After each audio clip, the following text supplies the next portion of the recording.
Welcome to the Property Talk, where we make sense of the real estate industry. On set with me is a lady you all know. We've hosted her before, and it's Dr. Rachel Mirembe Arinaitwe. It's a pleasure having you on set again. Thank you, Christabel. So today, I know the last time we hosted you, we talked sustainability, how to handle these things, green buildings, what we're doing wrong, which ones we unfortunately we don't have any. Still repeat that, no green building in Uganda, but we're motivated, we're inspired by those that have them.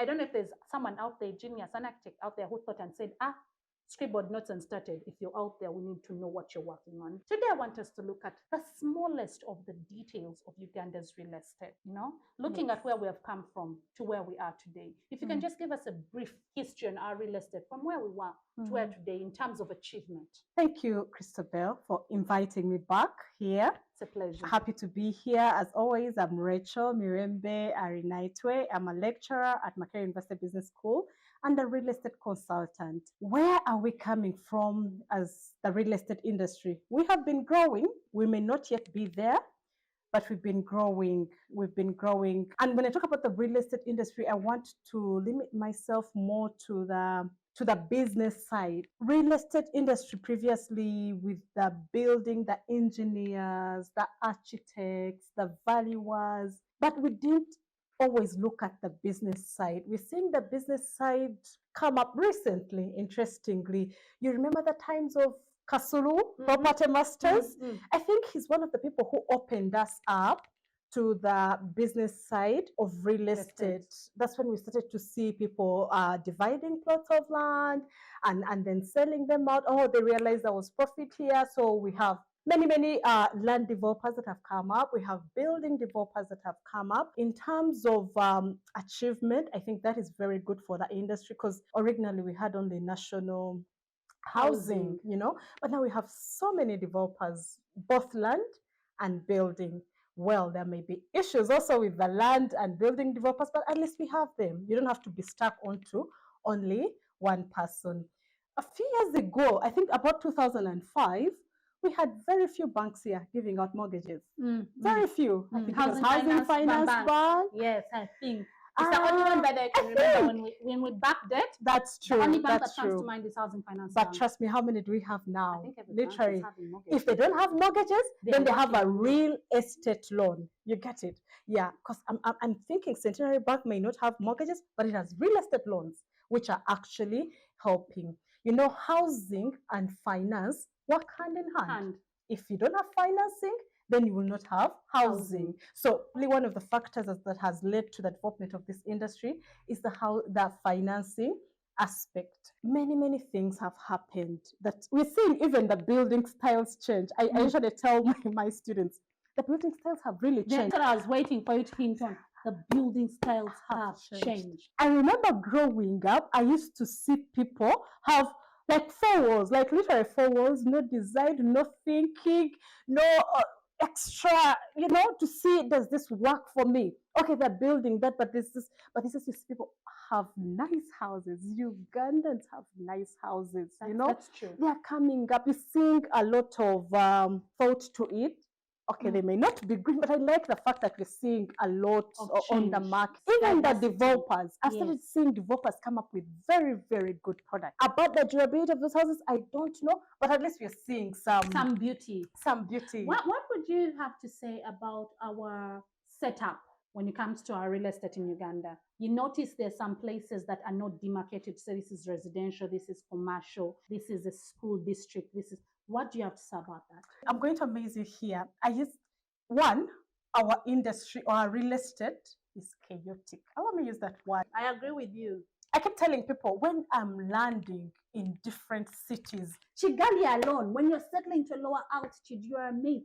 South Africa. But when you're landing in Uganda, you blue sheets, green, colored, story, not story. And I'm wondering, where is this mess? You're seeing the slums. It is disorganized. That said, interestingly, I got interested in why it is disorganized.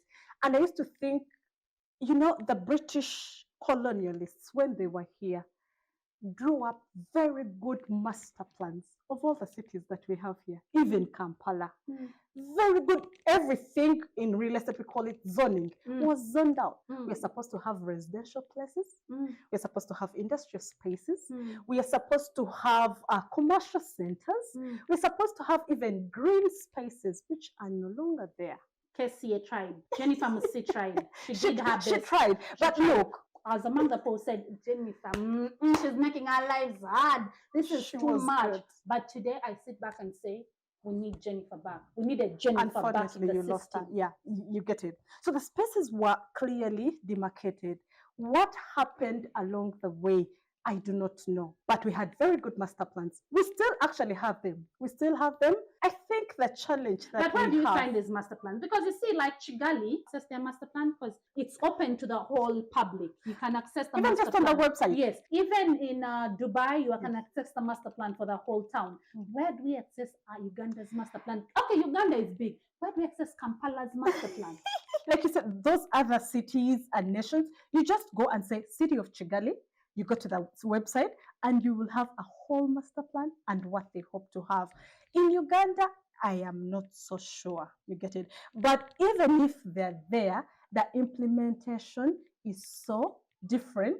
Look at Kololo. Kololo was the residential place for our colonialists. Nakasero, it's purely supposed to be residential. But now you have buzz mushrooming up My everywhere. God, in the night, go to Kololo, Nakasero. You have buzz mushrooming up everywhere. People are living. You have hospitals everywhere. You basically go to Bugolobi, go to Kamocha, go to industrial center. For example, at Spear there, it's supposed to be purely industrial, but you'll be shocked you see houses there. Yes. So our industry is still in problems, chaotic, urban planning.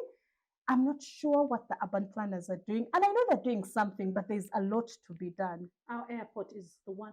That airport is the one thing that pains me so much. Every time I'm traveling, I look at our airport, right from the parking system to the ticket paying, to the navigation, to where you pass to go check in. The airport it saddens me so much when I get to our airport to think that this is an airport that is, it's the entry point of Uganda. First thing this is the first thing a tourist sees when they come to Uganda. This is the first thing an investor sees when they enter Uganda. And I'm thinking, what is wrong with us? I keep telling people that while government has not done some things, it has tried to do some things, but some things it has not done. For example, the implementation is purely government. But then in Kigali, you go to Kigali. I've been there. And put your house in a commercial place.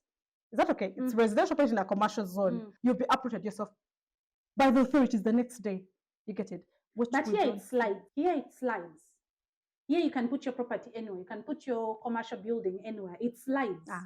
There's no problem with it. But why, Rachel? Why are we like that? You people that have been able and fortunate to be in the system longer than we. You people that have understood the system. Because you know why I say this, Rachel? It's because you've been fortunate to understand the system, study it, navigate it, explore it. What is it that we're doing wrong? So many challenges, but just to finish up the urban planning, we all need to get involved because look, and that goes back to us as the citizens. Why would I go and build in a wetland when I know it is clearly a wetland? Because I want to live in Bugolobi. I was saying that thing. I was down in Buziga, Kauku, Bunga, Kauku, and I looked at the land there, and people's houses have been literally eaten halfway by the water.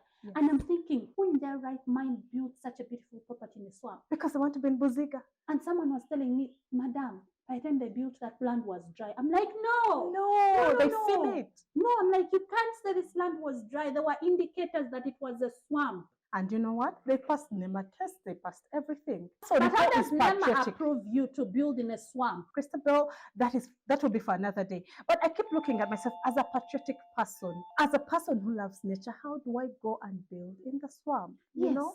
I mean, so there's a lot to it. There's quite a lot to it. But we are all to blame. Look at the Global Real Estate Transparency Index. It clearly shows that Uganda, we are opaque. Why are we opaque? Many of the indicators they look at to come up with that report we do not meet them. For example, professionalism. Mm. We do not have professional people. We do not have professional bodies. Two, they look at aspects like sustainability. Ability. The other day we're talking about, we do not have green buildings. True. You know. Three, they look at things like how active is your financial market. Other financial markets, capital markets, they have real estate products trading. First of all, I would say it's not yet where it's supposed to be. I keep telling people one day we will be there. Because people tell me, but Rachel, you're here talking about the industry real Rachel, estate. Our time is limited, our time is running out. Yes. You see, last time I told you when I have Rachel on set, I don't want to finish because everything she keeps saying Yeah. is important, is, right to the point. Rachel, Yeah. I like us to end here, but I am sure Yes. I'm going to have you another day on set again. Thank And I you. want this time, the next time I'm having you on set, I want us to have someone who understands this bill legally from A to Z. Mhm. I want us to also have a normal tenant. So I want us to have a panel of Yes. 4 people. Yes. Me, you, legally, someone understands this bill and a normal tenant. I want us to dissect it.